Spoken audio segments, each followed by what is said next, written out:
Welcome to the Outer Realm with Michelle DeRoche and Amelia Pisano. Airing live on the United Public Radio Network, 105.3 FM in New Orleans.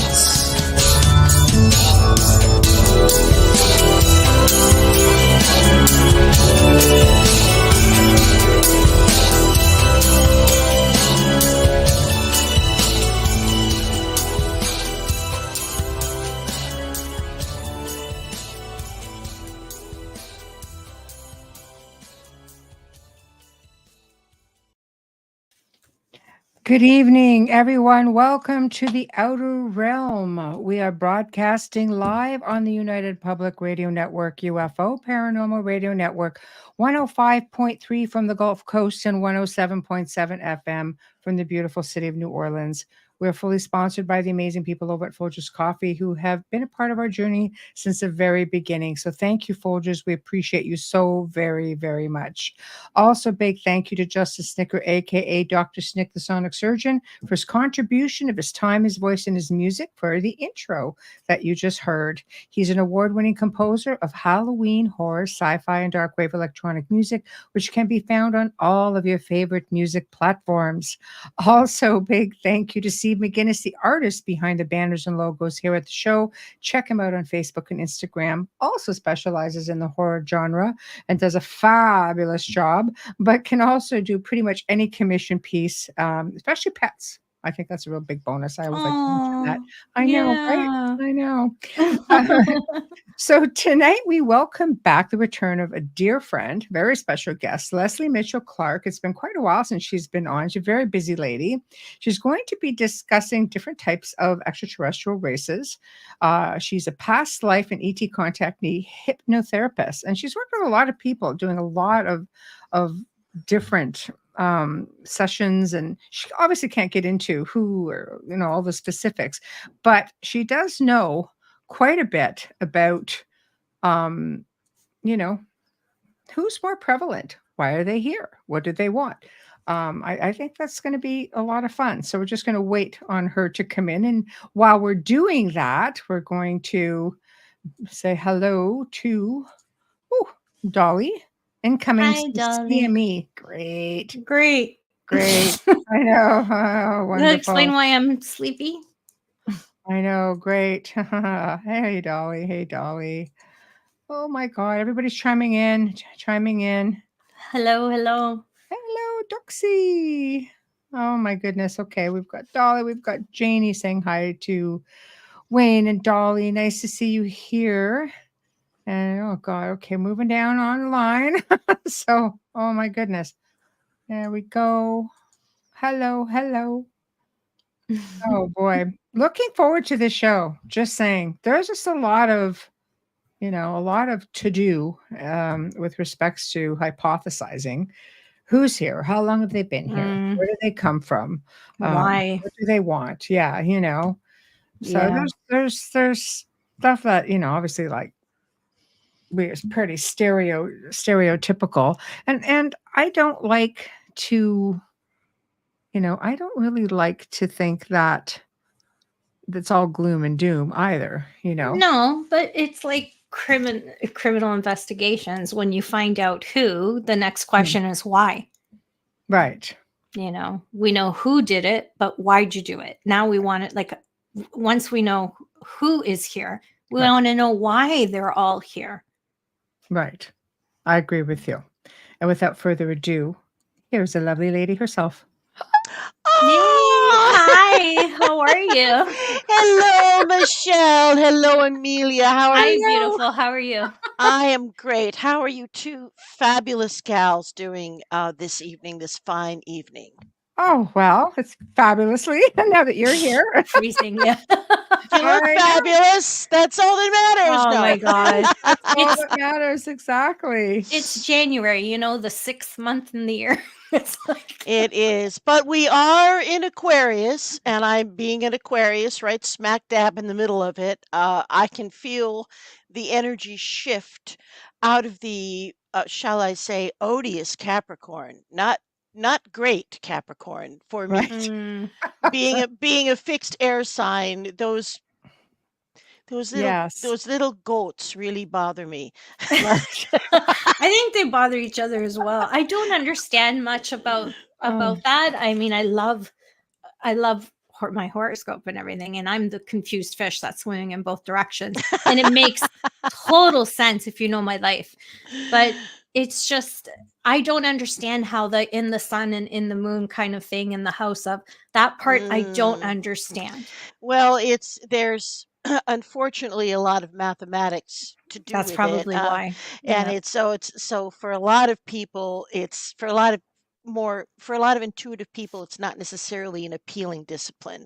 Takes a certain kind of person, but now a lot of it is done, on the computer. I mean, back in the day, we just had big books called ephemerals, and they had Mhm. lists and lists and lists of planetary positions, and so it was um, um, all a very mechanical kind of deal, kind of an analog Right. process, Right. if you Mhm. will. It's kind of like when we went to But the library and the little the Dewey what was Decimal, that? I Yes. I asked somebody the other day if they knew what the Dewey Decimal System was, and they just laughed at me.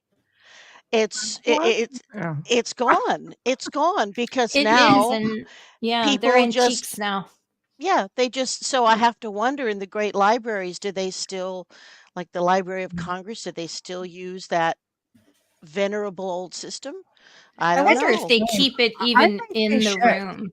I think they should bring it back. Do you know how many young people don't even know what a negative is on like a film?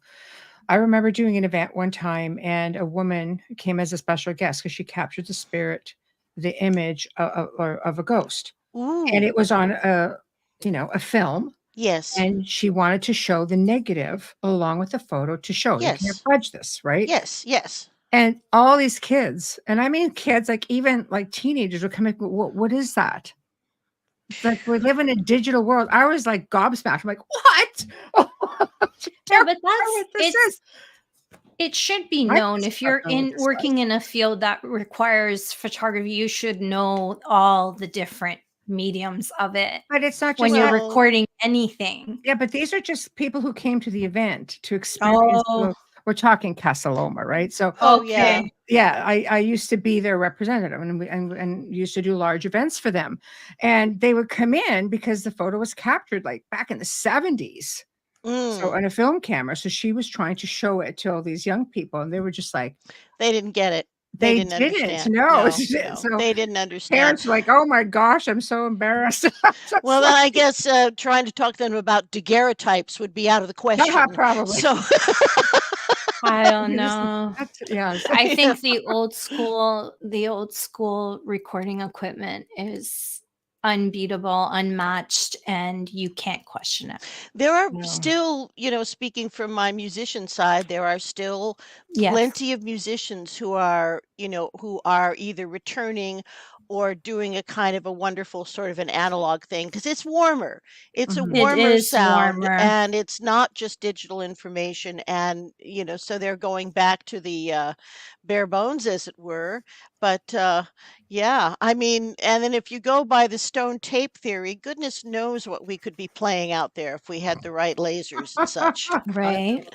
I love it The though. I the sounds still of the sounds of the market in Pompeii. Who knows? Oh, I right, wonder if you right. have the right scientific equipment, which somebody we know does, Yes, what you'd pick up there. I think there actually has been some solid research into that, and you can, look into it. The stone tape theory is what this is generally, Yes. known about.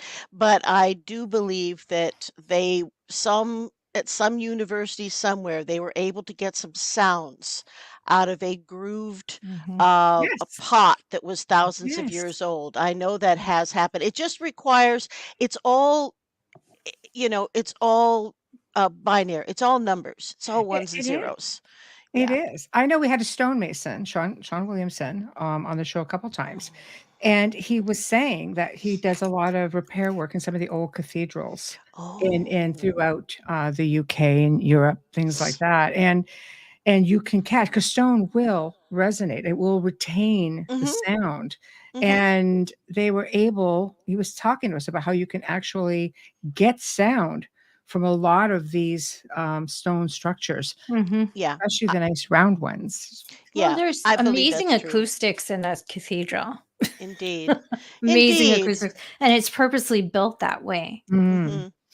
And the material, the porous Yeah, material of brick and the natural materials that are used. the I marbles, have yeah. to feel if these types of materials are going to be far more resonant than, like synthetic stuff. oh, Oh, Like, absolutely. absolutely, all the marble and the granite yeah, and that, yeah. Mhm. yeah. Absolutely. I A mean, lot of it's sitting on shale. there's a reason that they, the who knows who dragged those incredible stones from hundreds of miles away and created Stonehenge. Yes. There was a, electromagnetic reason for what they were doing. Yes. And we don't understand it yet. We're so sometimes like, my goodness, we are so primitive, and we're just in the very dawn of even understanding, beginning to understand space time and Mhm. things of that nature. But I will say, I think that, and you've known me for years. I'm not a fearful conspiracy theorist person, No. Right. but I do believe from the many dear people that I've regressed who were Mhm. involved, either as draftees into the secret space program, but it exists. It's real. It's existed since Truman, and we do have incredible technology right now that could solve the world's hunger. They could, but greed, That would greed. be they lose Yeah, control though, the yeah, whole that's it. system. That's it. And it's Yeah. time. It's time for that I mean, they are so busted with so many people talking about their experiences. Decent people. I mean, Randy Kramer told me. I mean, before he did his last little spate of things for Gaia, Mhm. he had to take 3 lie detector tests, and he did, and he passed them all. Wow. I mean, this That's man has impressive. no motivation Right. to, Telling his to story essentially, right? Mhm. fabricate this thing. Yes. And, every time, and, I've had him on the show, I've seen him in, conferences. Every time that he does tell his story, although his lectures are not now always about that, he's very into his psionics training, but it's Right. always the same. And when people lie, they change stuff Right. because they can't remember really what they said. And that's where, what's his name got into so much trouble. The guy with the blue aliens. I'm not remembering his name Yeah. right now. He's been, unfortunately, I think, dare I say it, discredited to a certain degree. Right. Um, Right. but, It is difficult. I mean, I think people also, it takes a lot for somebody to come out and tell stories about their experiences, but when you're going to that extra level of talking about space mhm. programs and so on, that makes it a lot harder because now you're throwing in the conspiracy thing. You Well, are. that and you're That sticking the government under the bus. It's Sometimes true. people tell stories differently, not because they're lying, but because they might have been traumatized and taking it differently at a healing point. But Yeah, yeah, it's a tough any of one. that can happen. But remember that many of the people who have served in these esoteric alternative programs, Mhm. believe that they are patriots. So, Mhm. I'm in agreement. There's a few people that have said this. I'm not the only one to say that, but I think the easiest way to get very compelling disclosure would be for the government to issue a blanket pardon or a Right. blanket, some type of blanket protection that Right. these veterans, and that's what they are. They're veterans who have no Right. rights. Right. They're veterans without a VA bill, they're veterans Mhm. without health care, and many of them, complete these programs with various drug issues and Mm. mental health issues. So, Yeah. It's and there tough. are, Yeah. trillions of dollars missing from the US Treasury that nobody can account for. Not the Right. Republicans, not the Democrats, trillions of dollars that Right. have gone into our alternative high technologies. In fact, I'm convinced that at least a chunk of the time when people are having visual sightings, they're Right. seeing our own stuff, Oh, I agree. I you know. agree with you 100% on that one. I Maybe more think often than not, right, Michelle? Very I possibly. yeah, I do. I think so. I mean, what's interesting to me is everybody looks to the stars, Mm. for otherworldly beings, and a lot of times it's dimensional. A lot of times Oh it's just they're yeah. here with a thought. It's even a Oh portal. yeah. You Oh know, why yeah. why are we so drawn to the stars? Is it conditioning or is there something else? Like, It must be some elemental, excuse me, genetic understanding mm, of how the plant was seeded that all cultures share on some elemental level. It must be something that's in the etheric body, in the yeah. spiritual body, some kind of incredible knowledge that we actually all carry. We're just not allowing ourselves to remember who the boop we are. Mhm. Exactly. I The just, did you species with like the way I amnesia. did that? I said I was Right. going to clean up my language on this show for you girls. I'm now beeping myself. That's okay. You got the perfect timing, so we're good. Yeah. It's the FM thing. It's not the podcaster, it's the FM Oh part. my goodness. Yeah. But but anyway, yeah, that's a big that is a huge question, but I think that there is a longing, but as Michelle brought up, I mean, what we're really starting to understand, and some people like Grant Cameron are really going heavily into this, that what we are Mhm. talking about here are ultradimensionals and interdimensional travel. Yes. And there's not always a craft involved. I think some of the beings that engage with us are able to manifest matter as they require it. Mm, And there are portals, and there are portals mm, everywhere. We have geophysical portals that are natural, and I think also yes. some that have been created or enlarged or used, in the superhighway. Right. Very like what is that? What is that area where they have? Oh my goodness, it's a very creepy area. They have it's something ranch, and they Oh, have Skinwalker Ranch? Skinwalker Ranch, Mm, where Yes. they have Oh, everything that they've got cattle mutilations, they've got, yes. everything. they've got everything Yeah. Oh, yeah. Flying going on. witches. There Yeah, isn't anything yes. that hasn't touched that property. I Yeah. know. Yeah. Yeah. And Yeah. the Yeah. ancient peoples, the indigenous peoples know it. Mhm.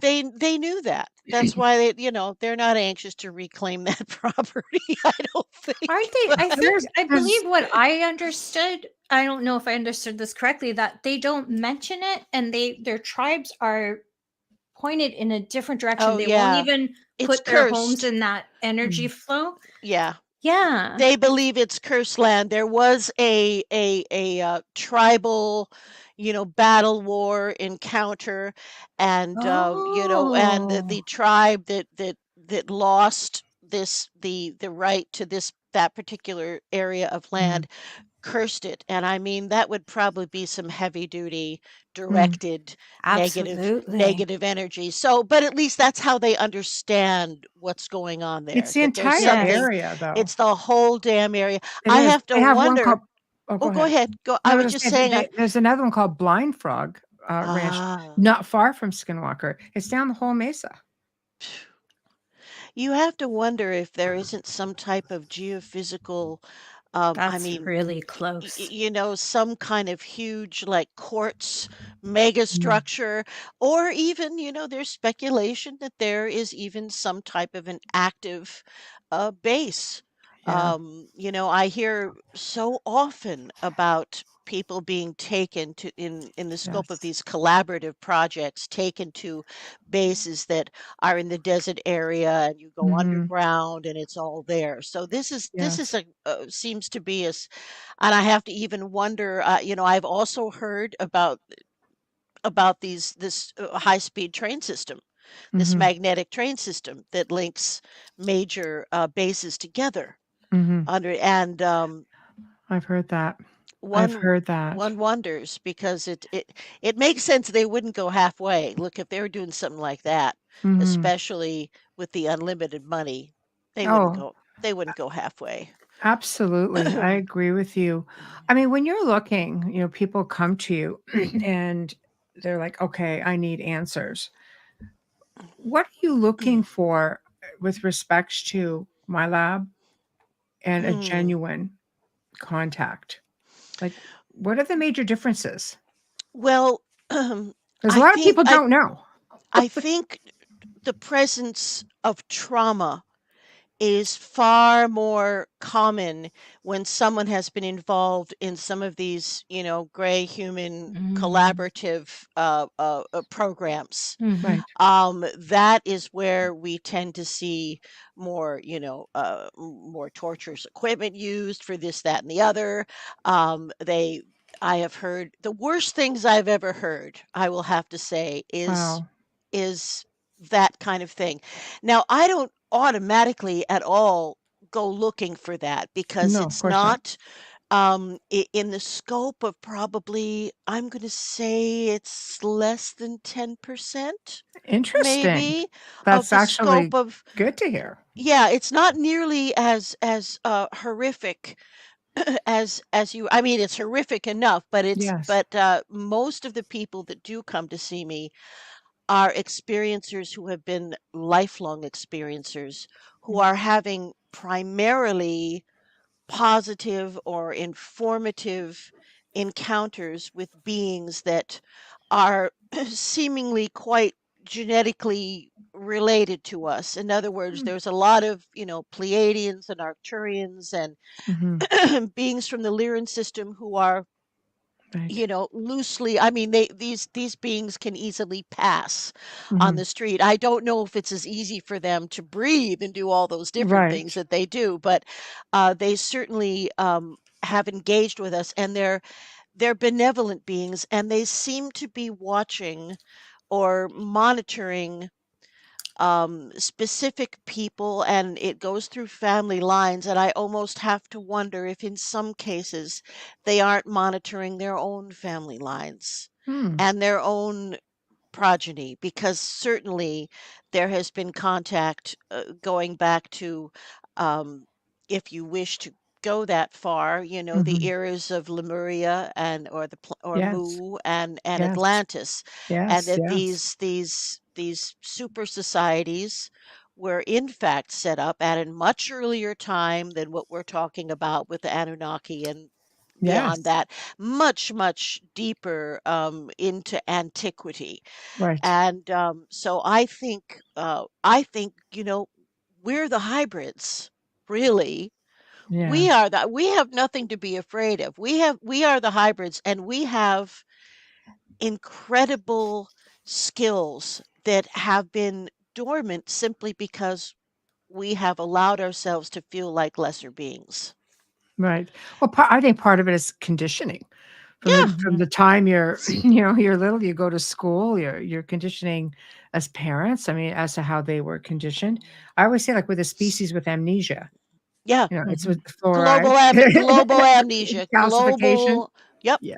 Yeah, Yeah. global everything. amnesia and calcification. But Yes. most of the people who come to me have began having experiences when they were really little. I would say, and because language is limited, I'm going to say the age of 2 or 3. Sometimes they can recall sensations from a pre-verbal time, but that's when we start actually seeing them engage with beings and possibly going to have little encounters with other gifted children.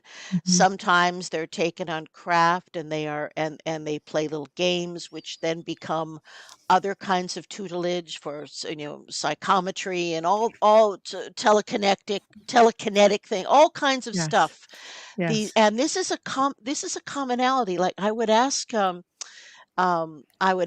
of my peeps, describe to me, like, the class. Let's say they're a little older now. They're 8 or 10 year old, Mm. and Mhm. again, they're having these experiences where they're in their physical bodies. They're not in their etheric bodies when they're young. It seems For these are really little very peeps. these are very physical experiences in the beginning that later morph into what I would have to call some dynamic form of astral Mm. projection, Yeah. some kind of bilocation. That's probably a better word for it. But at any rate, so they will say, well, there are all kinds of kids here, and they're not afraid, and they'll Mhm. describe that some of the kids look very human like them. Some of them obviously have gray ancestry. They have the large eyes and not much hair.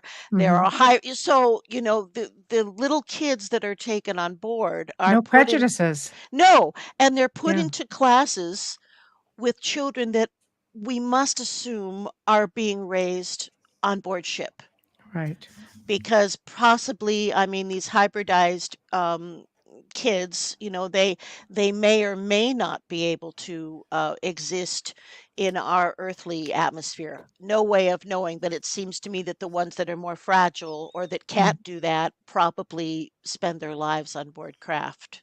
Right. And there will be a teacher. There's always a teacher, and I heard about one gentleman has told me that he's had this teacher that he really really liked, and she was a very beautiful sort of hybrid being of some sort with blonde hair, but very tall and thin, and they were having a class on reproduction, but very scientific. Nobody's laughing or freaking out. And I said, well, was it about, you know, human reproduction?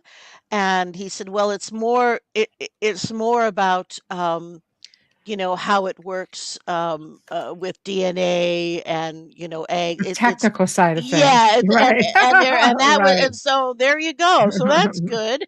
So Right. I wish my son had gone to that. Instead, he came home in shock because Mrs. Timney had put a condom on a banana. Oh my You know, God. Wow. so that Boy. was not under. I had to go into Wow, a whole Mrs. nother Timmy, way kind to of go. realm. A banana. Wow. That Scar the ended up kids. the I talk. went to Catholic school. We didn't see anything. No, we saw Oh. nothing. We had nuns in full drag. And do you Oh. remember? I was telling somebody about this. Talk about not remembering negatives photographs, but there was a big conference called Vatican II where with Pope Paul, and they were going to toss Yes. out all the old Oh my crapola, gosh. and I remember one day, all the nuns are in full drag. The next day, they're in polyester leisure suits. It Jesus. was that dramatic. So no more, a lot of nuns and priests just went casual at A that lot point. changed Right. after A that. lot See, we're changed. real people. We're They real were trying people. they were trying to exactly. They were trying to not intimidate through their appearance and be more approachable. Right. Yes, very Yeah. true. Ooh, Can we I get see this question up here. Let me Amelia? put Yeah. my glasses on because Amelia will Yeah. get it. Yeah. it's a Kathy Hanley Little says, are most of these abductions, do they have RH negative Abductees. blood? a Yeah. ridiculously high Abductees, sorry. amount a ridiculously high amount of experiencers, contactees, abductees, whatever you want to call them, do have RH negative blood. I myself have RH negative blood. You're Well, both some of RH us negative too. people And aren't I'm a- abducted. Yeah. no, but I think what it is now, it's important to remember that different blood types came into the human genome at different times. Mhm. No, So I understand that. O negative blood is in fact the oldest blood grouping.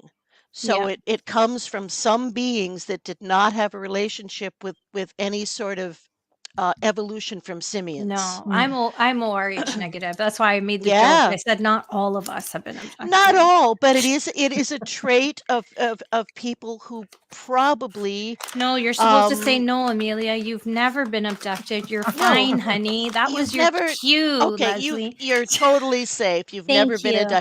just having RH negative blood does not necessarily mean that you're See? going to be I'm abducted. RH. I'm a Yeah. contactee. I love it. Yeah, Yeah. so there you are, but the numbers are really the numbers are really high. It's ridiculous. Right. Now I ask people, I didn't even used to. Now I always ask them. And and it's a super high percentage, Wow. right?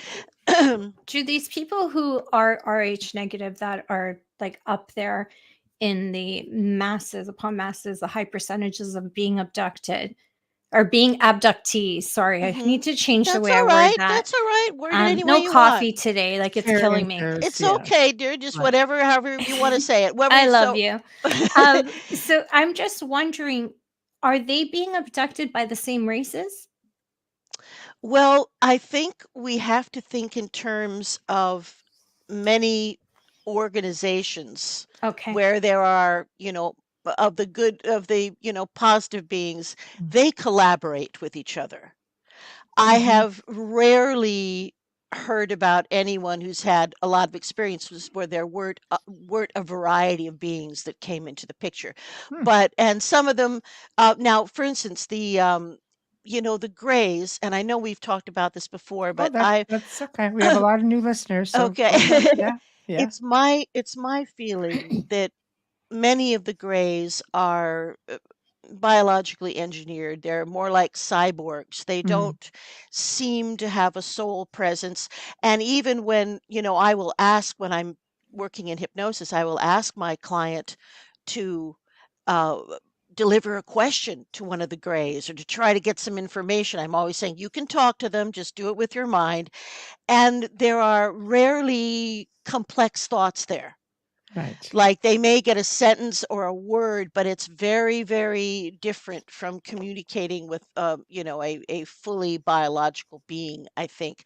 So there's a lot of Greys that are involved, particularly when people are being taken physically, which, as I mentioned, is much more common for youthful people than it is as the experiencer learns more and becomes really an adept and begins working side by side with the ETs on various projects to help humanity.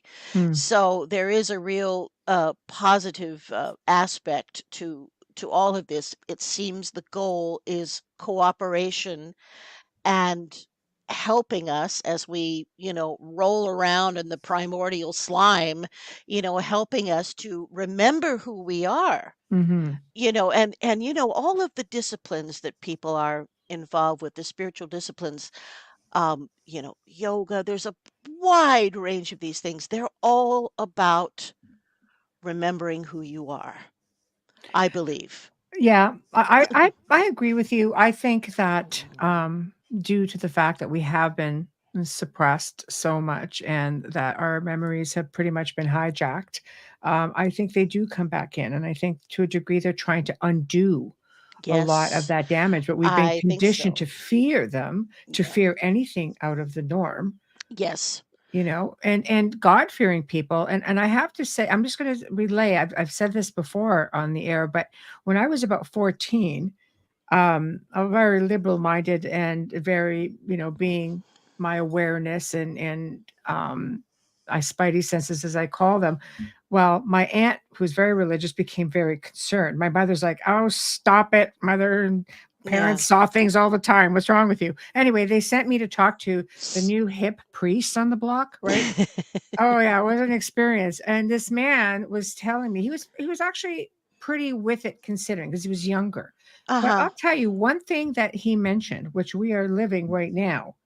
He said the time will come where everything will be new age, and there will be talk of extraterrestrials, and everybody's going to want to be interested in extraterrestrials and UFOs, and they have to realize just how bad this is. And right off the bat, it was, of course, leaning to, Roman Catholicism, right? Because so you have to be Yeah. very careful because this is going to happen just before Ooh. everything else unfolds. And I'm The sitting end there, times, the end right. times. And I'm sitting there, Yeah. 14, going, no. No, no, no, So, no. But I do so, think you yeah. really hit the nail on the head when you said in some respect they're trying to undo either the damage that they did or that has been done. Yes. Because there's no question that our perception, our DNA has been messed with and some say truncated Right. so that it's very difficult. We can get past that aspect, but it requires, quite a bit of spiritual dedication and natural talent, which is what I believe the ETs are really interested in. They're looking for their descendants who Mm. have high PSI, abilities Mm, and whom they can talk to mhm, telepathically if they want to. mhm, And a lot of a lot of stuff going on is very telepathic, and mhm.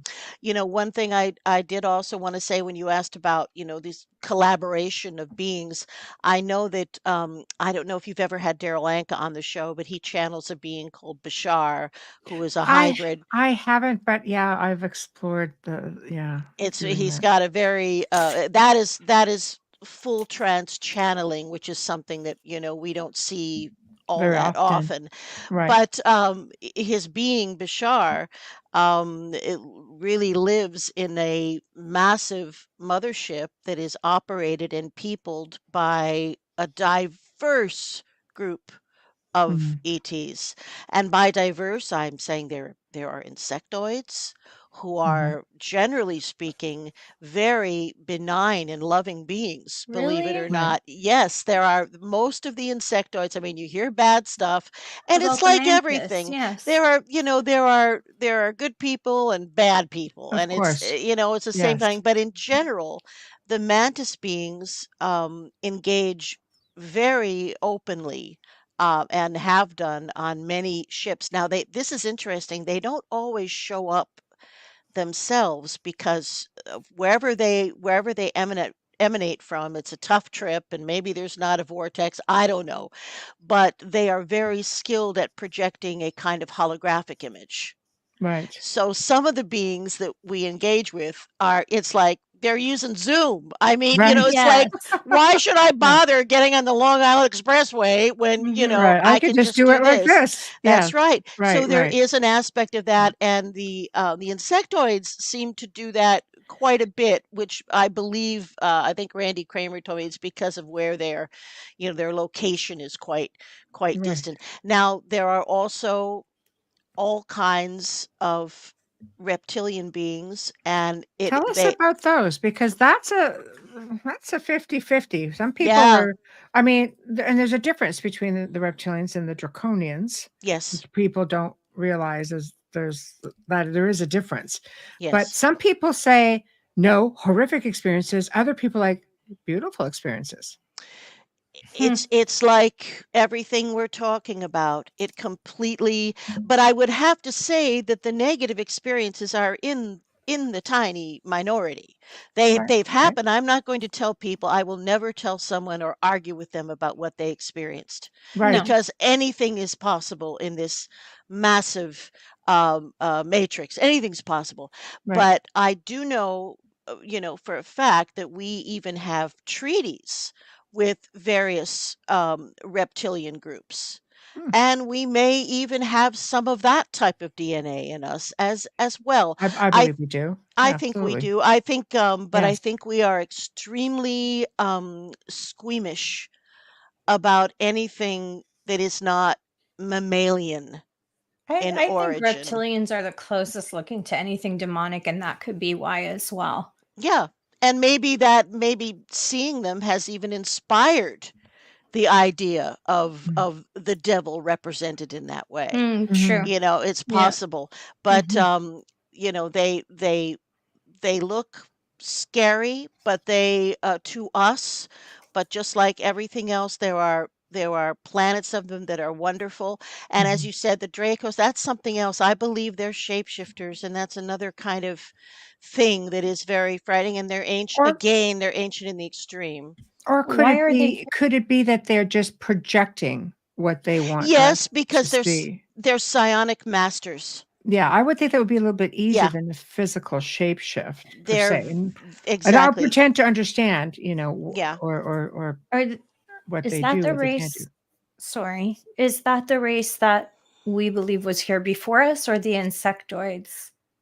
I think that the reptilians go very far back to the origins of humanity. There have been so many ancient encounters with them, and of course, Mhm. also, if you just look at the, hieratics and the art in Mesoamerica and actually all over the world, Thailand, Mm, there Yeah. are a lot of reptilian beings that seem to be pictorialized. Mhm. and are part of, not in a frightening way, No, but they're no, part no. of the mythology or the, Yeah. so who knows? I mean, there are even I've heard some experiencers talk about aquatic beings, Yes. and here Yes. we're talking about, essentially mermaids and Yes. aquatic beings who apparently were a part, a very integral part. I know there's a being called Oannes, who was a half fish, half man, who was deified as a god Mhm. in Greek times. But I was doing a past life regression once, and someone went way back to Egypt when it was a colony of Atlantis before, there were hybrid pharaohs, etc. And this person said that the entire area where the Sphinx is, and that there was another Sphinx next to it, was like a huge reflecting pond, a big water place that was lush and wonderful, and the aquatic beings could be there and live there. It would make sense if they were part of Atlantis. Yeah. It I would. believe they were. I Yeah. believe they're just another type of being, and that there are still aquatic beings that Mhm. we engage with. Mhm. Now, one type of being that I've heard I've heard about an awful lot when I'm working with someone and bringing them back to their childhood experiences, um, is a type of being. I think it might be a type of a gray in the way its structure is, but it has brown skin, almost like a I've heard of them. reptilian, Yeah, I've and heard of them. the kids call them sometimes the brown doctors. And Hmm. in other information that I got when I was able to have a client engage in conversation with one of these beings, they are the master geneticists of our quadrant of the universe. So Wow. they are often involved with nothing painful or bad, but just looking at kids and testing them and all benign kind of stuff. Mhm. But they go to great pains to make sure that the kids don't see them.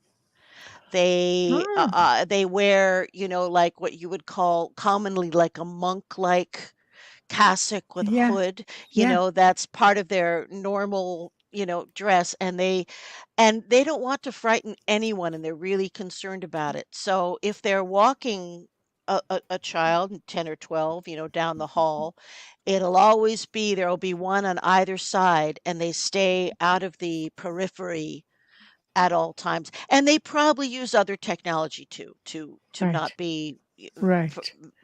a memory suppression, possibly, who knows. But they are the geneticists, the expert geneticists of Mm, our corner of the universe. And that's not what I would normally think. I would have thought, right, oh, somebody beautiful and some kind of lyran, these are the people that really have it. Well, right, right. apparently not. These guys are the experts. Wow, that's fascinating. The brown doctors. You so you say memory suppression. I mean, you hear about that more, from a military level. Why Mm. would these beings want to suppress memories when they're trying to wake you up at the same time? This is a Uh, pretty common question, so I want to pose it. yes, yes. And I've certainly spent a lot of time thinking about that very thing. The only thing that I can say that seems to make sense is I think they are really trying to not mess with our day-to-day third density lives. Mm, And they are, in many cases, trying to protect us mhm, from processing an experience that might be too much for us to handle. But right, my personal belief is there are no memory blocks that work forever. right. And in fact, the things that the government has done, the Mhm, memory blocks that they have devised and reverse engineered. I heard someone very high up in the space program say, "Well, we only made them to work for 20 years. That's what we did," which is the reason I'm sure that I see so many people come to me who are starting to have memories come back in midlife. Right. That's That makes perfect sense. I think there can be no other reason, and and we can dissolve these memory blocks. Mm, The only thing that can keep them from not dissolving is if the client or the hypnotic subject is in a fearful state. right. And if I sense any kind of fears that are not controllable, I stop the whole process right there. Right. Because someone has to be ready, and I won't. It's like forcing open a flower or something. I won't do that until the person is ready, and that does happen. Where people come to see me, they I always do like if I'm going to do a regression process of any kind, I do a big thorough intake, as you know, but I will often do a little session just to see. I'll have them, come to my space, or if we're working on Zoom, I'll do a little session to see how receptive they are to the hypnotic process. And that will really tell me everything that I Out like need a to light. know. Yeah, Does I that tell know. you? What does that tell you? I'm out like a light. Yeah. I've been hypnotized before for therapy, so I'm just curious. I go out so fast. I can fall out watching a movie with Yes. old I'm opposite. Yes. watch. It's so Like hard I'm to like this, and hypnotize I'm me. like, I go in and boom. I want to be, and I'm aware of everything. That's Yeah. fully aware of everything. I'm just like, You are aware when you're under. and I'm just though. like, yeah. sure, I don't even think this is working. Well, it doesn't feel obviously how you learn to do this is you let Yeah. all the students hypnose you all the time, all day. Right. Oh my So- gosh! So you get really good sleep. I've been through that, but Yeah. I'm awake to the whole darn thing, but it's Yeah. just like, I'm not saying information doesn't come out. I'm just aware. It's very Of it. relaxing. people are naturally comfortable in different stages of Mm. trance, and as long as I can get eye lock, which means if I can convince you that you can't open your eyes, as long as I can do that, Right. that's my little litmus test. Then Right. I can go into the rest of it. Now, some people in regression it seems as if they're very, very conscious, but they're not. They're Right. in an altered state, but the information is just like flowing out. Right. Some people are really, I should say, slow verbal processors. So I will ask a question or whatever it is I'm doing, and then there will be a big, like a big lag between when they respond. Now, that's the hardest thing for me to work with, Right. because I don't want to interrupt, I don't want to rush them, and yet we have to get through a process. Right. So, but the way people, move through hypnosis is highly individual, and just because it feels like you're awake doesn't mean you're Doesn't not mean you in there. are. Yeah, in Right. fact, Yeah. Right. there's another type of technique that I use often, especially for any kind of addictive issue, just in my regular Yes. hypnotic life, and that's neurolinguistic programming.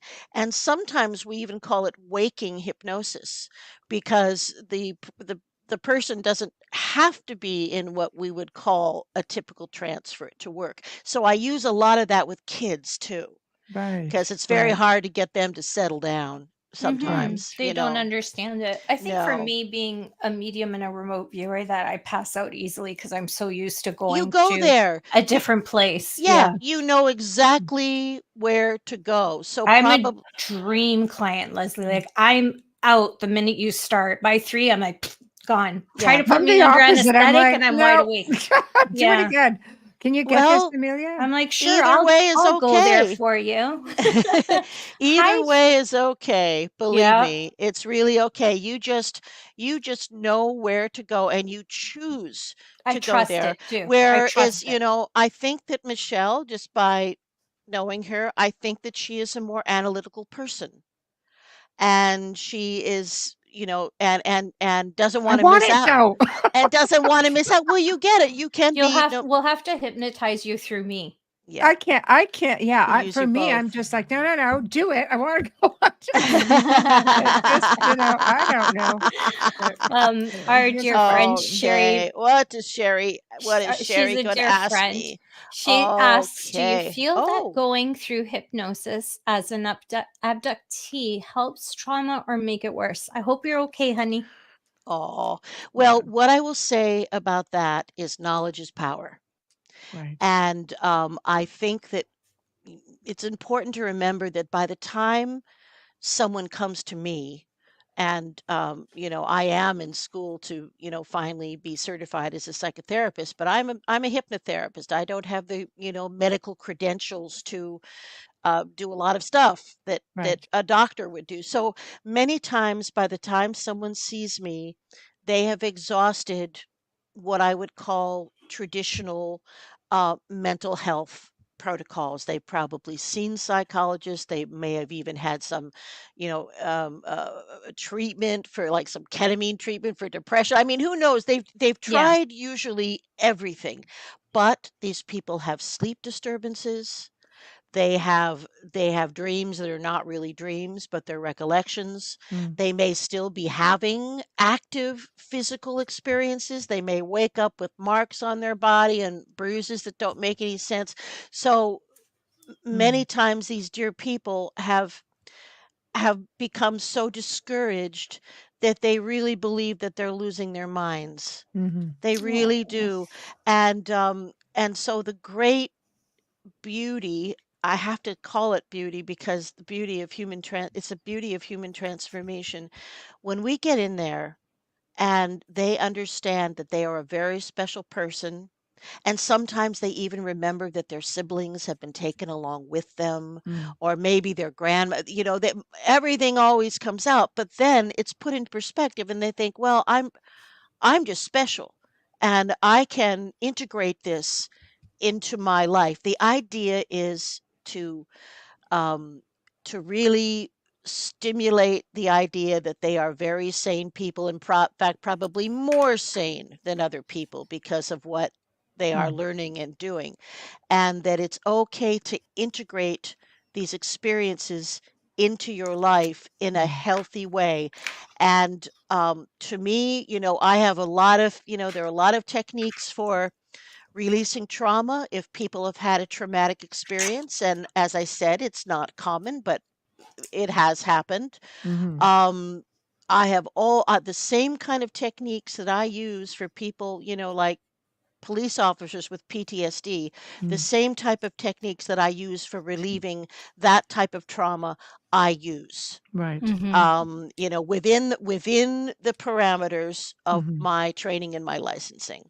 Right. And there are some marvelous techniques. There's a new technique called EMDR, which has to do with rapid eye movement. It is incredible for dissolving trauma. So Mhm. I think the future of mental health may be more related to these new therapy techniques rather than just the use of medications. I mean, it's I am in fit don't I'm not an anti-medication person by any means, but Mhm. the It's the just fact another technique, yeah, and the basically. fact is that Yeah. 50% of the people who are taking antidepressant medication are getting absolutely no value from it. So we have to rethink the whole thing about the serotonin uptake inhibitors, and it was a step, but I think we have to go beyond that because it is not a panacea for Mhm. everybody, Mhm. Oh, for right? depression, no. Yeah, it is not. And we have other techniques that are really heralding a new future that will be less narcotic involved, Mhm. less Mhm. psychotropic drugs, more interesting therapies based on what we know about how the brain works. Mhm. Yeah. Right. I have both. I suffer from depression seasonally, Hmm.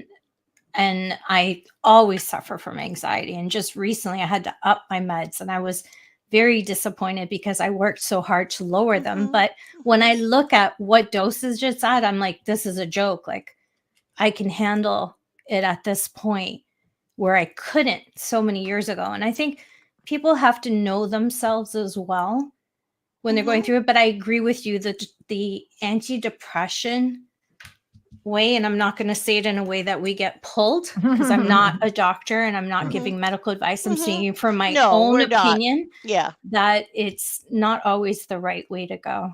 Not it doesn't for work everybody. for everybody. Some people I found that it was too numbing for me. Some people feel very mid-rangey on that. Like, it's that's a typical complaint. So, not only, so it's a thing that doctors will use because it can be amazingly helpful. It can save people's lives. Absolutely, especially if you're at the point where you're not functioning and you're not moving. You do need that. Well, people have stopped making serotonin because of stress and other factors. They've stopped. So what we do in hypnotherapy and other types of therapy is we teach people how to release their own endorphins. And that actually works amazingly well. We teach people how to create on demand a endorphin release, and we also teach them how to disrupt negative neural pathways, which is, which are the perfect places. Neural pathways are created by fear and anxiety, and we can disrupt those neural pathways. That's awesome. And create new neural pathways, literally replace the bad feelings with the good feelings. I mean, it's all possible, because the human mind and the human psyche are absolutely amazing. I am always surprised, never bored, and I can't think of anything more fascinating than what I do. It's amazing. It is. It's very interesting, and I'd like to see more people embrace it a little bit. I can see why people have a certain fear. People fear the unknown. Here's another one from Dolly. Hi, Dolly. How are you? Hello. Dolly asks, have you ever met someone who is aware psychically at all times? Oh, yeah. I have. I've met some people who are incredibly psychic and also hyper vigilant. Kind of a bad duo combo thing there. So because they are hyper aware all the time. But many times those individuals do have issues with anxiety because they're so open, and the nervous system can only take so much. You can only run so much current, electricity through the neural network. And sometimes. Can you write that down for my doctor? It's like data on Star Trek. You can't overload the neural network. It's a lot. It's a lot. It's a lot. And it will, and it does. People get overwhelmed. They do. We get burnt out. We live in a very complex society, and of course, in the past, people certainly had worries and concerns, but there were fewer of them. There was, fire, eat, food. I mean, it was, but. Different times. We have a million concerns, Right. Well, we got Dr. Google too, which doesn't work. Yeah, well, it's there you go. But at least, so that's kind of what I do. I have never had an experience where relieving trauma and guiding with love and protection the person through their past experiences, and then helping them to amalgamate those experiences into their life. I have never seen anything but a much happier person. Right. I love that. I love that. So I'll back up a little bit as far as we got talking about people coming forward, whistleblowers, things of that nature. Why now? Do you think that this is all coming to light? I mean, many people suspect what's going on out there, but we don't know for sure. Indeed. So you have people risking their lives. You have people who are just like, no, this is going on, and this is not necessarily ET, but yet ET will work in conjunction with. Oh yeah, and some ETs are not nearly as morally concerned as others. Exactly. It's so the I think we have to bear in mind that many of the whistleblowers now are extremely elderly, and are now, there have been a lot of what I call, deathbed confessions, many of them in the last while. So I think finally these individuals feel more guilt about not being honest with the American people than they do worry for their, for their own safety. They're past caring. They don't give a boop anymore. So, Right. but I think that's part of it. But to really get to the nitty gritty, I think we have to look back to the 1950s, just the post-war period, and look at the Roswell crash, which was not one crash, but 3 crashes. Bodies and beings were recovered. And it seems to me when things changed. That was it. That's when things did change. And that was the beginning of a long relationship between those particular types of grays from the Zeta Reticulite system. I mean, the guys that examined Betty and Barney Hill, those are the Zeta Reticulite, Zetas. So they made a deal with Truman at the time. It's called the Truman Agreement, and said, well, you know what? We're going to give you some tech that you can handle, that, is going to really improve your technology, your lives, blah, blah, blah. And in exchange, we are having, really ridiculous fertility problems. We can't reproduce. And can we just examine a few of your people? Not very many. Just examine a few of your people. Yeah, right. So that and nothing was in one state. I know, and nothing was said. Nothing was said about taking sperm and ova and fertilizing and using women as incubator. And nothing was said about any of that kind of horror show that happened. But that was a direct result of Truman's agreement and what they did with this tech, which involved things like fiber optics, integrated circuits, Velcro, of course. All of this tech was parceled out to different firms like the Skunk Works and the Hughes operate. It was all parceled out and was being reverse engineered under what they called the Department of Foreign Technology. Well, it was foreign, all right. I think to this day, probably most of the people who worked on the reverse engineering of those things, and it was also the tin that was flexible and resumed its position, all of that kind of stuff. I think they thought they were dealing with tech from the USSR, because that was the beginning of the Cold War. I don't think those people ever had any idea that the Hughes Skunk Works had alien tech. But if anyone out there is really interested in this particular time period in our history, and really, the ground zero of how we perceive ET contact, Colonel Philip Corso wrote a wonderful book. He's now passed, but it was called The Day After Roswell. And if you're interested in that time, that book, Colonel Corso can explain it a lot better than I can, but that's the little thumbnail version. So the government, as far as we know, is still dealing with Zeta Reticulites. They turn up all the time in military and humanoid collaborative projects, shall we say. Right. Okay. Well, I mean, it makes sense. I mean, we're in the age of disclosure, and of course, the military or the United States are just like, no, we don't think we want to do it. And it's, to my knowledge, are the only country that really hasn't. Oh yeah. Everybody else has come forward. So it tells you that there's definitely, I'm going to have their reasons, but I think it's great that people are coming forward. And I think also with hypnosis, people are, if they can let go of the fear, it helps them that way. But I think it also helps to get the story out. Lisa was on the show, Lisa Savoy. Oh, Lisa. Yes. And what she was on, and it really felt therapeutic. Her just retelling her story. Yeah.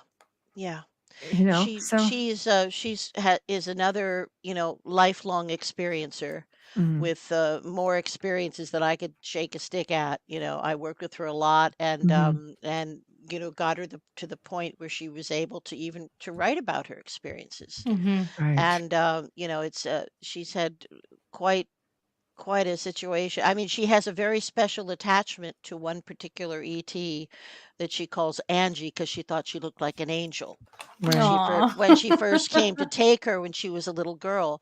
And Yeah. in some ways, she feels more emotionally attached to Angie and some Mhm. of the people that she engages than she does to her own physical family on planet Interesting. Earth. Yeah, Understood. Understandable. yeah, Yeah, absolutely. that's interesting.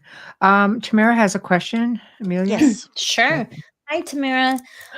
Tamara asked, do you not think the internet and cell phone was a turning point in the government's having to admit UFOs? Oh yeah. Oh yeah, baby. Boy, do I ever. I mean, there's not a boot thing that they can do because we are operating on alternative media and dispensing information. Now, certainly, you have to be probably selective, but absolutely the ability to get the information out for people to engage and talk in forums, and I mean, Mhm. it's everywhere. Internationally. Yeah. Internationally, no more boundaries, no boundaries of country. Mhm. I think it's absolutely magnificent. I also think that every advancing culture has probably passed through some stage of technology like this, Mhm. just shy of telepathy. I mean, we can practically communicate at the speed of thought. Right. So it's just shy of that. I think of it as psychic training wheels that we're Right. on right now. But I think that there is enough evidence that supports that technology. The Anunnaki had computers, they had Mhm. integrated circuits, they had programs, EMs they called them. So Mhm. there's no question that advanced societies have reached a technology point, and it destroyed some of them, but not all of them. And Mhm. maybe many of us have had past lives in some of these disastrous things that happen to other civilizations, and Mhm. we are here to make sure that it doesn't happen again. Mhm. Because you can have both. You can have beautiful technology that doesn't harm the earth, and Yes. you can be grounded in the earth and have real values. And Mhm. it's there's you don't have to go crazy with Mm. the tech and the greed. You Right. just don't, But they you will. know? What do you make of the apocalyptic dreams, in your opinion? Because have you regressed a lot of people who have these apocalyptic dreams? Some people believe this is when we all left Mars, because there's a lot of red sand, that's like disaster survival. People have had experiences like that. I Right. mean, there was a point where Mars just had its atmosphere ripped away and it was a colony. So yes, I would have to say people have sometimes even held a lot of trauma about passing through an incredible apocalyptic disaster. I've heard that a few Anyone who times. survived it or was Yeah. killed by it. I mean, I have, frankly, in past life regression, it's something that does come up, and it's not only apocalyptic, but people will go back to horrendous wars and just horrendous stuff that we have done to each other. Mhm. But yes, I would have to say that extraterrestrial disasters are things that have certainly been recalled. I mean, Right. there are people that come in, and once I get them in, they will tell me that their real home is this other planet, that Right. they chose to come here and be here now in a physical body because of the amazing things that are going to happen. Mhm. It's like the grand experiment. Right. And but their heart and their soul and their desire and some people cry in the chair from homesickness. Mm. This is something that is not unusual, I get because that just from thinking of other lives, feeling so I find a oh, lot of experiences feel completely out of place here. They they don't do. belong in this time, they don't belong in this Yeah. space, they know something's not right. They have a sense of mourning Yeah. and They do. longing, and Yeah. they don't know where it comes from. It took me a long time to cope with that feeling that void. Yes, Mm, it is a real thing, and there's an awful lot of longing for home, for love that is pure, and for people who don't hurt each other, and it's mm. these are very sensitive people and sensitive In a souls who very are harsh experiencing, place. and they're in a harsh place. I call it the cruel Yes. school. Okay, they This is make the me Yeah. cruel cry. school. Yeah, no, Yeah. this is a harsh, cruel school, but Mhm. we're here to help clean up the mess. We're here to help our fellow man Mhm. and help a lot of dear souls Mhm. step into their own light. And Right. I believe it will happen. We may not see it significantly in our lifetime, but things are definitely on the move. Right. And there will be complete exposure of what our governments have done. Mm. That will happen. And an interesting thing I think about, even the Pope, has, and this is a big deal, even the Pope has come out and said that beings on other planets are simply another part of God's creation, and in no way um, uh, are a threat to Mhm. our spiritual beliefs. Mhm. And he's Well, come out and said that. And they bother But he you. should, because how, you talk about the creator and source being all, creating all, but so many people limit themselves to this one little planet. oh It's just yeah, it's crazy. I mean, if you're a source, you're everything. You would create everything. If that's the belief system, then don't limit it, like I go for think yeah. it's broke. out of fear that they don't look at it. Well, Sure. and remember, a lot of people who are devoutly following a religion are not necessarily educated. And we've got, our man, the Pope, is he's an astronomer. Right. Yeah. That he's one of the is he a Paulist, or he's from oh golly. Anyway, he's a very, very educated man. Now, a while ago, and I don't know if you gals saw anything about this, I have been hard pressed to find evidence of it ever since I saw a story online, I believe I saw. Mm. Apparently they were not long ago, they were doing some renovations at the Vatican, and discovered in burial, they discovered a number of bodies that were clearly not human. Wow.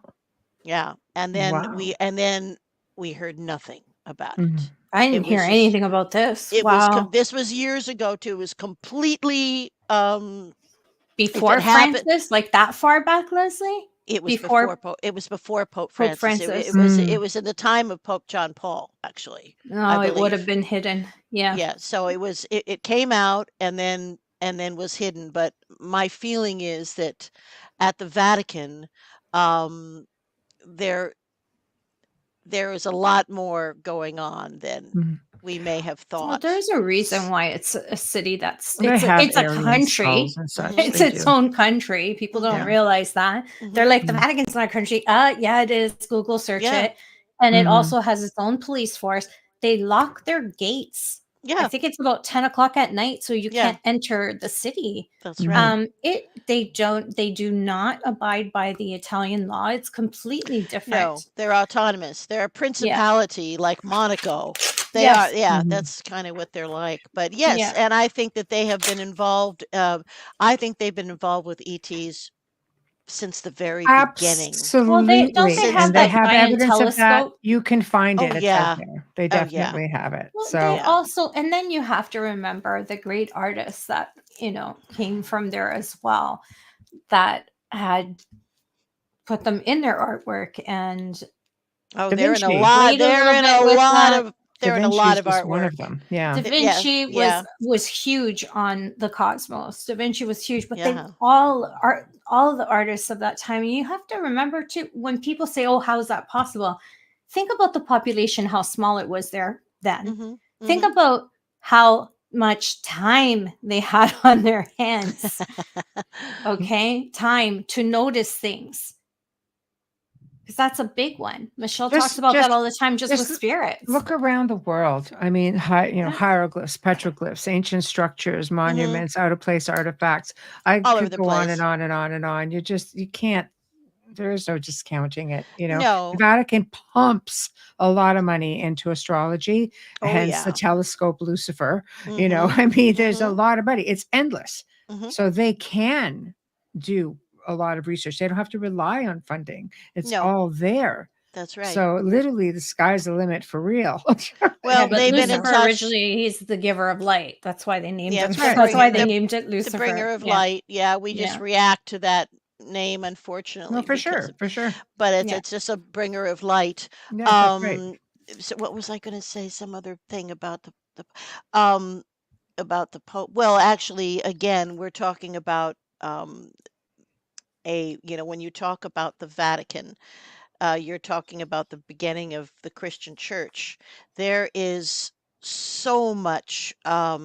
What was the word? There's so much pagan stuff in there. That's how ancient it course. is. In fact, you'll be interested in this, you guys. There, communion as we know it, communion, has its origins in an Egyptian festival, an Egyptian ceremony, very serious, That's right. where they made little cookies that looked like the body parts of Osiris, little See? hands, little feet, Right. little heads, and you would have a blessing and you would take one of these little pieces of Osiris's body and eat it. That's right. That's So right. that Cookies later over that pressed paper that we get. It Do goes- not it goes come back at to me. I Atlantis. am Roman Catholic. Do not come at It goes me. back to Atlantis. yes. Yeah, it goes actually. way back. Communion. So Let's face it, the church, every time they amalgamated everything. Every time they would come into a region, take it over, they would take parts of that. It was a good way of integrating the cultures. But I mean, you just walk up to the Vatican and then you just get to see, like things you would not expect to see It- there, like it's- Molech. For Yeah, one, yeah. let's talk about Molech. Yeah, Let's talk yeah. about the auditorium, which is the head of a serpent, which people Yeah. don't realize serpent means knowledge. Again, we're talking about that Right, like- iconography of the Yeah. reptilian, which sometimes Mhm. means DNA, as in the caduceus, the That's right. medical symbol with DNA scrolling on the staff. It's all there to be seen. But it also means knowledge. Hmm. Yeah. Like, Mhm. like how much information has just been misinterpreted, or they just didn't. Let's face it, you had to be educated. Not everybody could read, so you had to Well, rely even on even people. the Most swastika people who was followed the crazy. Bible way back when Mhm. couldn't read it. Well, that's true. And the Bible, you want to talk about an editing mess. I mean, it's been translated, retranslated, missed- through books Lost in out, through translation. books Yeah. in, completely lost in translation. Well, I when mean, people say to me, "Have you ever read the Bible?" I'm like, "Which one? Which Yeah. one? Yeah. Which Well, one?" right. Because I Yeah. went to school; it was Old Testament. So, which one are you asking? Because I That's have no true. clue what's in the new one. Mhm. I Well, own actually- one, but I've never read it. The most accurate, I think, Old Testament history comes from the Holy Quran, because it was passed as an oral tradition without edits or rewrites. So the Mhm. thing that's kind of fascinating about that is you can look at a story that maybe in our Christian Old Testament, is like 2 lines, and the version in the Quran really gives like the details. Right. And so it's probably far more accurate, and the Torah But being it's more older than accurate. Christianity as well. Oh yeah. Yeah. Yeah. Like people don't realize Christianity is relatively new on the grand scheme of not everything's a religion. It's a way of life as well. But I mean, it's a baby. Yeah. 300 AD. I mean, you have traditions that go back way further. Oh goodness, yes. Right? Yes, absolutely. Absolutely. There's a lot You of know. there's a lot of misunderstanding with symbolism as well. With we were talking about the Vatican, but Saint Peter, was crucified upside down. People take it and they make all kinds of stories with that. The reason why he was crucified upside down was because he didn't feel worthy of Jesus Christ. That's right. And that's asked it. to be crucified upside down. Yes. And I'm like, and that's stop making it something that it's not. Yeah. Yeah. You know. Here's a comment from Dolly that Amelia can get, and then I've got a Yeah. question pertaining to it, please. Okay. Dolly says, we have all lived all over the universe. I agree, Dolly. Okay. Hence the question: have you regressed anyone who has said to you, "No, I have a life here"? Because I'm totally on board with yes, we can reincarnate anywhere. It doesn't have to be back here. Have you encountered anyone who's like, "No, I'm from out this way"? Oh, all the time. Ah, I mean, beautiful. that happens. Right. That happens all the time. It's just like Beautiful. what we were talking about before, The you know. line. And people will recall their home world or where they spent significant lifetimes, and they will be homesick, and they will even remember their pets, and they will just and sob. So yes, it is. It's not imagination. And it's not These a are time as much as it is a place. yes. I love Yes. that. It's It's not so always, much where a did it time as all a begin? place. It's Yeah. always that question. Where did it Yeah. all begin? Well, you know, there's the scientists like the theory of panspermia right now, that all kinds of DNA was in microscopic life that, you know, hit the planet through meteor crashes. But myself personally, I think it's a lot more involved in that. I think probably the highest form of life, I mean humanoid type life that was natural, would have been Neanderthal or the Denisovans or something Yes. along those Yes. lines. But the emergence of Cro-Magnon man was overnight. Yes. It was overnight. And the Cro-Magnon man, even though you know, the behaviors would probably be different, it would mix right in with us. I mean, there wouldn't be anything that would be odd about the way that being is constructed. Right. So that happened overnight.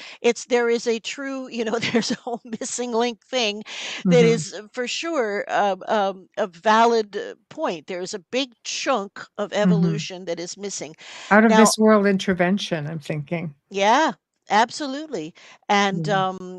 I think that the Sasquatch beings, the Yeti, all of the rest of those cryptids are very special beings who may even Dimensional? be interdimensional Yeah. themselves. Yes. I mean, too many people have seen them beamed down out of spaceships and beamed up, and Portals, even just in and out of portals. portals. Yep. Just, you know, that makes Yep. so much sense to me. Yep. Yep.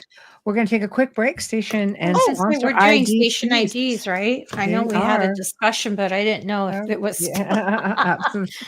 just making sure. This is what happens when you miss some shows. You just really lose your ding-a-ling. Anyways, you are listening to The Outer Realm with Michelle DeRoche and Amelia Pisano, coming to you live from the beautiful city of New Orleans on 107.7 FM, as well as 105.3. That's the Gulf Coast, Michelle. I have to change that. As well as on the Roku channel. Our returning guest tonight is I was going to say our girlfriend. But that's all right. Great friend. Yes, because it feels like a girl's night, you know, sitting here and talking. The three of us are a lot of trouble. Just saying. And the topic of we have Lesley Mitchell-Clarke with us tonight, and we love and adore her. She's close to home and always in our hearts, and everything she shares with us is so amazing. We just love having her. Tonight we're discussing different extraterrestrial races, as well as her hypnotherapy practice and past life regression. Pardon me, I am tongue-tied and too much salt at dinner. If you are just tuning in, no worries, because you can stream our archives on any platform that you normally use. Remember to click like and subscribe so you don't miss an episode. And don't forget to share us with your friends and family. Start by searching United Public Radio and then The Outer Realm.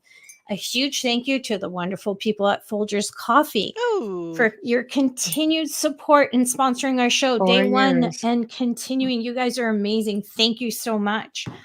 our fabulous banner and promo media. Thank you to Steve McGinnis, who is a horror illustrator. He's a fantastic artist, and he creates commission pieces as well. So check him out on Facebook and social media.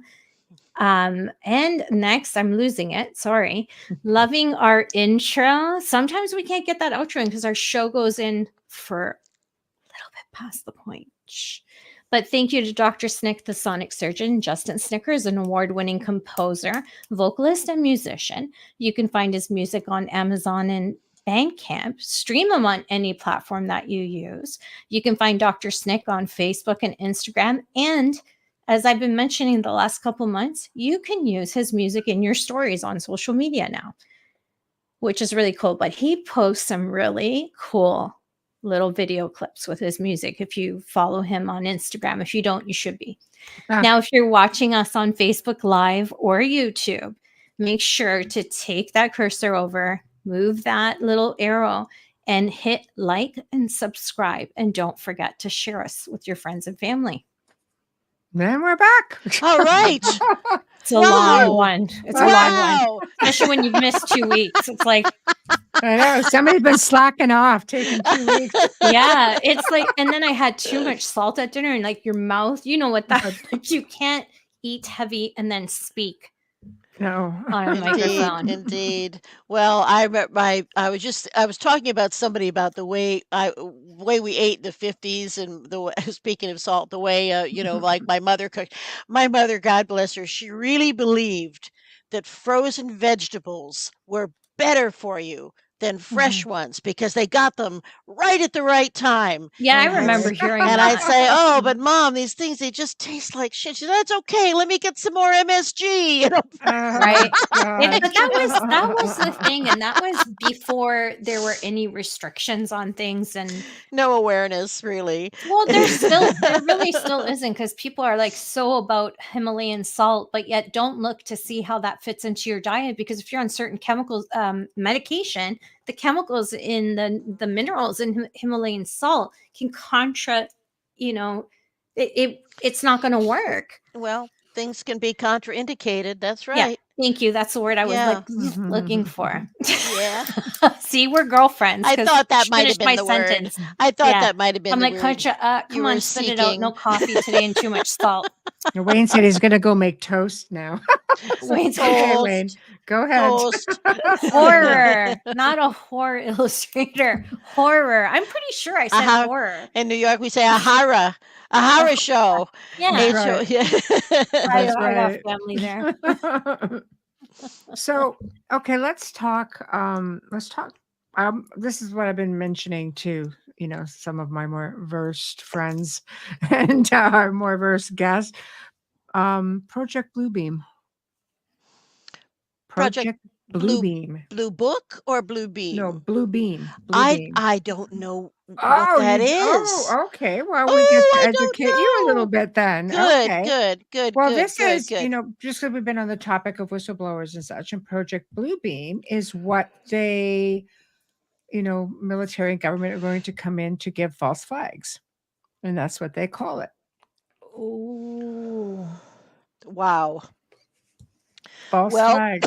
I believe that has happened, and I know that Randy Kramer told me that there's been quite a bit of that in this past recent time, where there's been a lot of false flag bullshit and a lot of stuff that just was sorry, beep, retro. That's a retro beep. You're fine. Retro beep. Anyway, but yeah, I think that I think that that's generated. They love to use. I hate to say this about the government, but any controlling body loves to use fear. They love to use fear, and even in the Catholic Church, oh my God, that was all. That was heavily about fear, as I remember. Well, we even have the saying "Catholic guilt." I mean, all of us. Oh God, yeah. I mean, it was something else, and limbo's even gone. How about that? As a kid, oh my God, you go to catechism, and I was always terrified. There's this idea of limbo about unbaptized babies floating in space. I mean, it just made me nuts. And purgatory. And then, well, they still got purgatory, I think, Yeah. but Limbo's limbo gone. Yeah, I had purgatory. gone. Yeah. Yeah.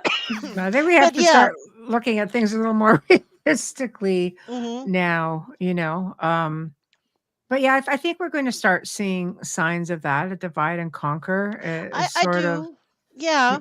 if you have to disclose and you're fighting it, and everybody's got a camera phone now. You can only hide so much You because can people are only hide walking so around much. catching all sorts of things. So Yeah, no kidding. if you And can't beat him, join him, I say. But that's right. Get your phone out. But you know what is something that is a positive thing to think about here, and even in our dark, dangerous times, Mm, the ETs, the benevolent ETs, are not going to tolerate a nuclear explosion. no. It rips space time. It is a pollution for everybody, Mm, and they just won't let it happen. There's all they've been turning off nukes right and left all the mm, time, mhm, and what does concern me a little bit is the whole American Midwest, and also our Midwest up here in Canada is loaded with old silos that are disintegrating that have nuclear weapons inside of them. mhm, That's what they did. That they stashed all those locations along the dew line, which mhm, was all those bases along the dew line, which brings me to kind of an interesting point about how many experiencers actually come from military families, and military families that traveled or that were stationed on the mhm. dew line or one of these, hotspots, I would have to Right. say. But Not there's sorry, ha not from like people who like just because their cousin was at the Pentagon kind of thing doesn't mean no, military. no. What I'm talking about is Yeah. probably not somebody from somebody with a medium level a father, like Jesse Marcel or something. And Yeah. it's and usually traveling is involved, but there's a very high percentage of of m- people who grew up in military families who are experiencers.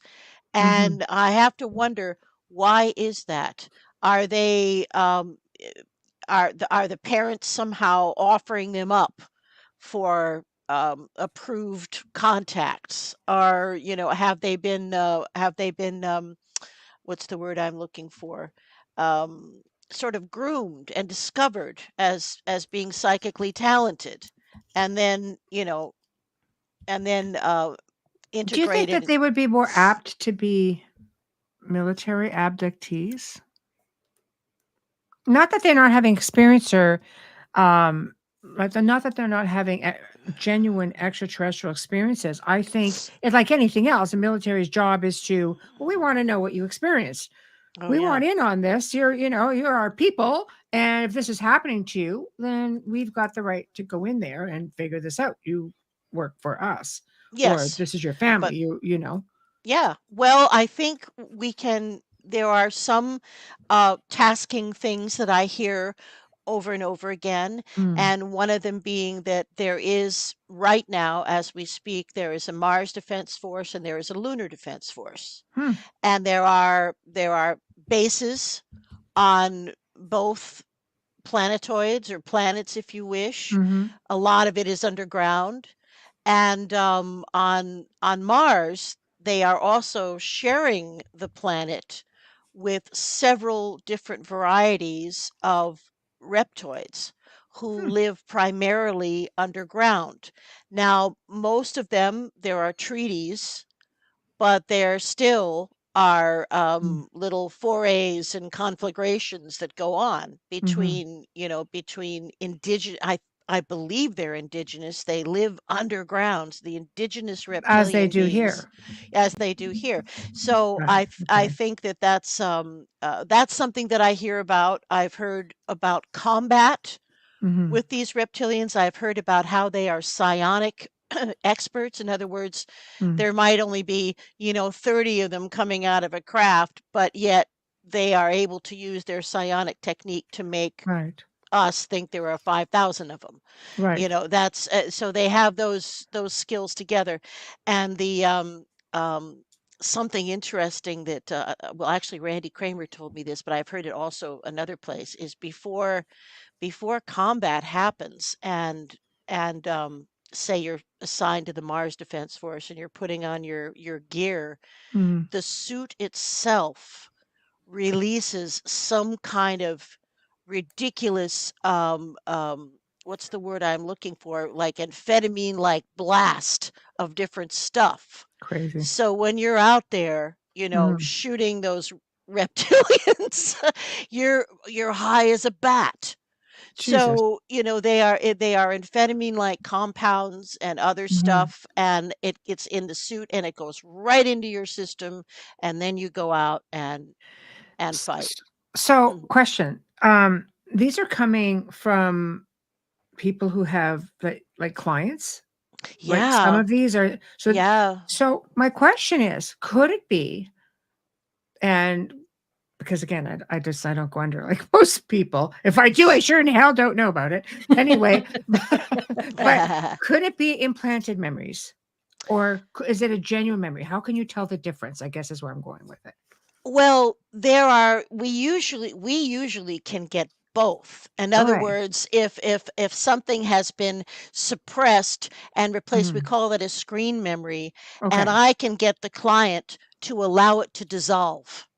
Okay. So if I think To bring the that's real what's memory happening, forward. yes, yes, if I Got it. think that's what happened, but for that, I kind of have to rely on just my gut feeling. Right. And then I Right. will ask the client if, are you ready to just make that dissolve? Because they'll always say, well, it doesn't look quite real. I'm not sure if it's real. So when I Right. get that kind of thing happening, I move ahead and So they know they know. once they're under, they know Yes, if when it's they're right. under that when they're under. However, if they just are operating from consciously recalled memories, Right. they probably won't know the difference. Right. Right. The screen memory will probably be dominant. We Right. have to go in there and dissolve it and blast it. Like I said, there are no memory blocks that will last forever. You just have to know how to How to go in there and get rid of them. right. Really? And It feels like what? Poor No, I'm Bubbles. Are impressed. you okay? Yeah, no, what I'm what impressed by that there is no memory block that they can leave in place. I As I don't said, believe really, they I think can. that's fantastic. I don't believe it. I haven't seen it Good. yet. I don't believe it. As I said Mm, earlier, the only thing that stops the recovery of memories is fear. mm, And if that's in place, I mhm. will work with the person with benign hypnosis, just relaxation techniques until I can get them where they Right. will be able to go through the experience, That's wonderful because you so know. many people suffer Mm. because of that, Mhm. what they can't remember and they don't Yeah. understand why they're Well, they can reacting But get if you a certain frustrated. way. and Yeah. if you believe you're remembering one thing, it's totally false.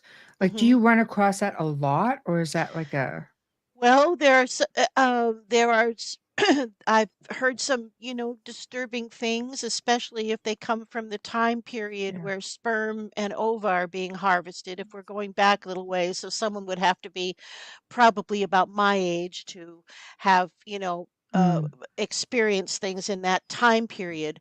But there are some things where, I know it's happened with men where they think they're having sex with a woman and it's all created, and they come to consciousness and there's just some kind of machine on them extracting sperm, and right. that is a shock. That The those shock. kinds of things, I really have to handle them carefully. I've heard that before. Yeah, I mean, and Yeah. they will use Jedi mind tricks, to Right. make something that's unpalatable to seem perfectly okay. And Mhm. they in this kind of era where they were harvesting stuff and doing stuff, there was a lot of sexual screen memories that were used to Mhm. make people do what they wanted them to do. Question. Cool. Glasses. Bubbles. Chop, chop, Bubbles. Come on. Dolly says, I just took them off for a second. Dolly says, Lesley, have you had contact? Well, I can't say that I'm a person who has been on craft and had experiences of that type. However, I have had visual experiences that were quite startling.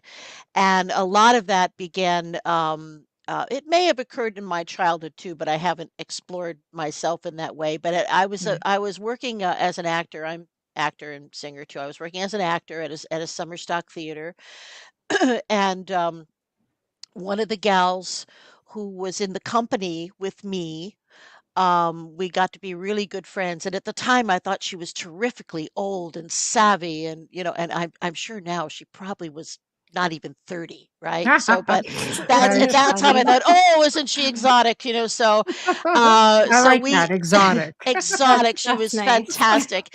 So we hung out a lot, and eventually, this was in where the Rushmore heads are. This was in, Rushmore State Park in South Dakota. So it was a summer theater there, very popular. It's still there. So she would drive me. We'd go into town together because I didn't have a car, of course, and our little town was Custer, South Dakota. So we go in there, and I was noticing that every time, we left the campus, as it were, it looked like, well, at first I thought it was like low flying airplanes, but remember, all of that area there is land of the Lakota Sioux, and there's a no fly zone. Mhm. Oh, There couldn't be, and it was right, silent. I Mhm. thought, well, what kind right. of, it looked like helicopters maybe, but they would come close and then go so fast, far away. And so finally, she says, our finally it was just too much. I asked her about it. She says, well, I'm going to tell you the truth. My Yes, I'm a singer and I work in Vegas and blah, blah, blah. But my main thing that I do is I work for the government, and I work in a program where they fly me to one of the bases in the desert, and I communicate psychically with grays. Hmm. And there's a whole room full of us, and she gets up in the morning and gets on a plane, you know, totally plane wrap, gets on the mystery plane, and they would take her out to, Dreamland or one of the bases out there in the desert. And what she told me was that she was exhausted from doing it because the ETs never stopped. They wanted to communicate all the time, and she couldn't take it anymore. She didn't want it. She didn't want the secret. She didn't want any of it. So she said, basically, I quit. And then she came. She thought she had escaped. She came to do summer theater in South Dakota, and they just followed her. Of course. And the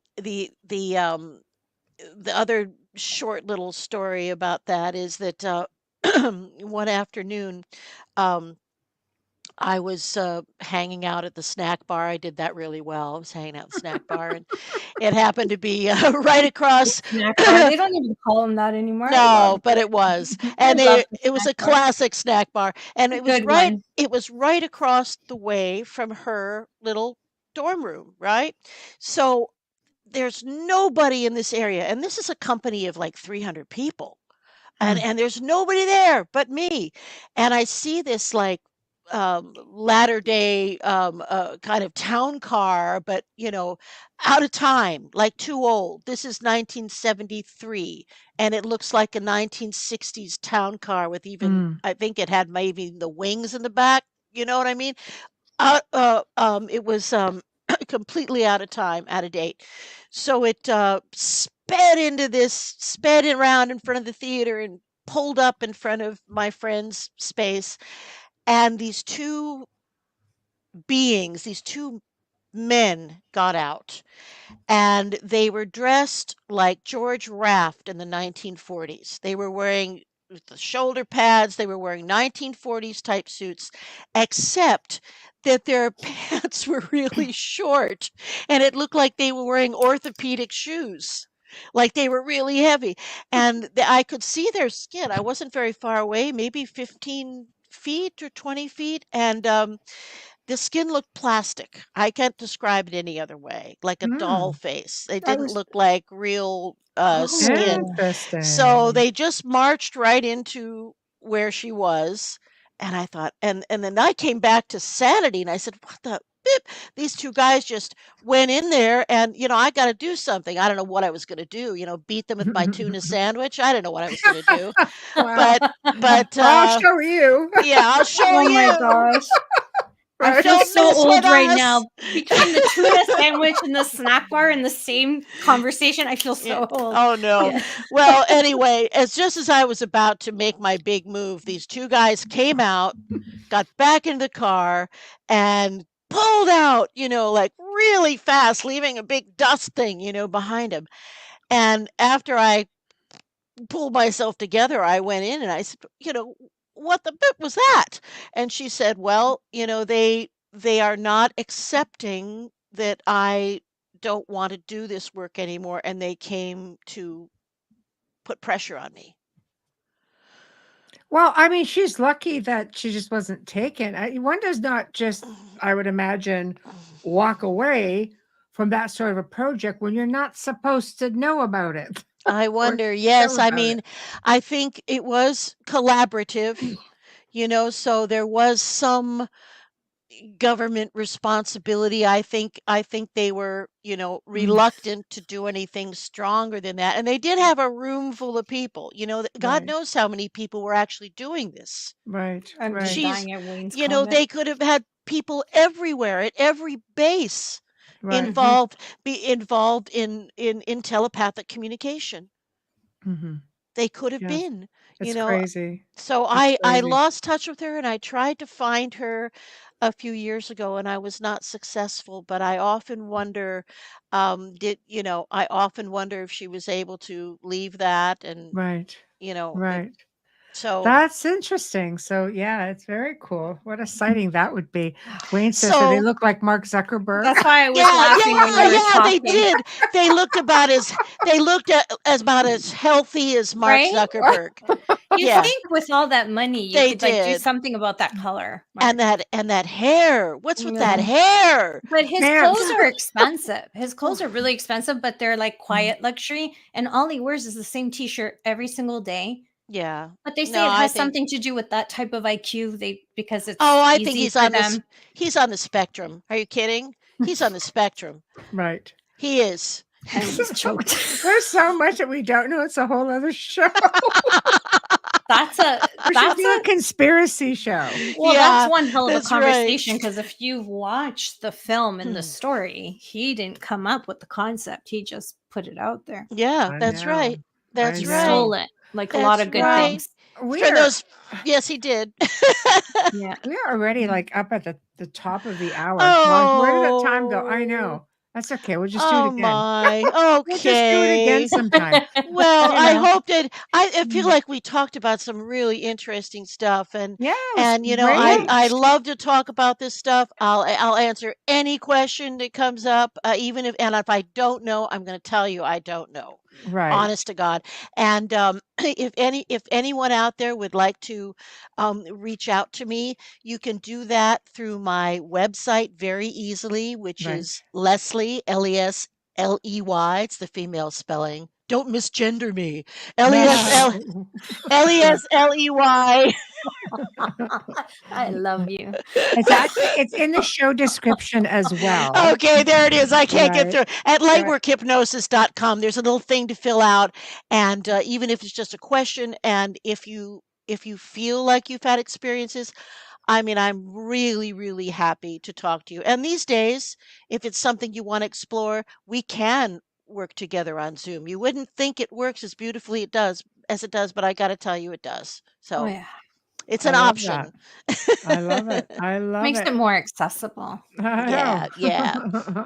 Well, thank you so much for Oh. joining us. It was always Yes. such a pleasure. Thank when you, you join ladies. us. You're I'm like so our thrilled to third be here. host. You fit in Aw. so well. Well, And thank you. you always amaze me. Thank you for your time. Well, it's my pleasure. And I just want to put it out there that myself and some wonderful colleagues, we are putting on what is going to be called the Contact and Disclosure Symposium in Toronto Ooh. on April 20th. And we're having it at a fabulous place. It's a This club called April. the off-world bar. I love it. This And I April. love it. this April, and it's just going to be a one-day event with speakers, but we're getting our feet wet. We did have a wonderful convention in Toronto, but it just things didn't work Yeah. out, and Move Right. On couldn't support it anymore. So we're doing our own thing, and Good. Michelle, I'm going to ask you if you will come and speak because it's in your neck of the woods. You think Well, about it, okay? I would I will. love to have you on the I roster, and you will. can talk about whatever it is you would like to talk about from your vast experience and work. And Thank you.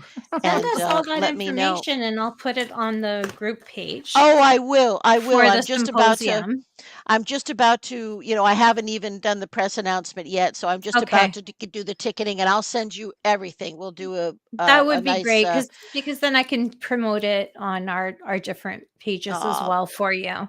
That would be Because fantastic. it's not often that they come this way, so it's very interesting. Yeah. And it's exciting that you're doing that. I think that's great. Got to do it, man. You're waiting for somebody else to come up with the money and do this, that, and the other. Forget it. I don't have the patience for that. I'm from New York City. We don't roll that way. I can actually roll with two hands. That's what a gift. I love you so much, and I love your hair. Like show too. Thank you. I love you. Thank you, guys. I love you too. You guys have a great rest of the evening, and thank you so much again for welcoming me. And I look forward to our next hang. Okay. It'll be in fun. touch. All right. Fantastic. Love you guys. Bye-bye now. Bye. Good night. Well, that was a great show. She's such a delight. So much fun, even with all the bleeps, because she's bleeping herself. I know she's bleeping herself. It's hilarious. But big thank you to Lesley Mitchell-Clarke. She's just fantastic. And anybody like to Southern Ontario, go check her out. She sings and she goes to a lot of different events where you can catch her. She's just really delightful. So big thank you to her. Big thank you to Folgers Coffee for sponsoring the show. And big thank you to Dr. Snick, the sonic surgeon, Justin Snicker, and Steve McGinnis. We appreciate you all so very much. Tomorrow night, we're doing something a little bit different. We've not really tackled anything like this per se, to this, this extreme. But Jack Roth, and I've been really looking forward to this, and I know this is going to be right up Amelia's alley. He's going to be discussing his book, Killing Kennedy, exposing the plot, the cover-up, and the consequences. I know. Amelia's like, yeah, let me add him. I'm just going to go around for the ride. I'm always interested in everybody's theory and what they find. Yeah. Exactly. So tune in. And thank you for tuning in tonight. You guys make it so much fun, and we appreciate you all so very much. Have a good evening. We'll see you tomorrow.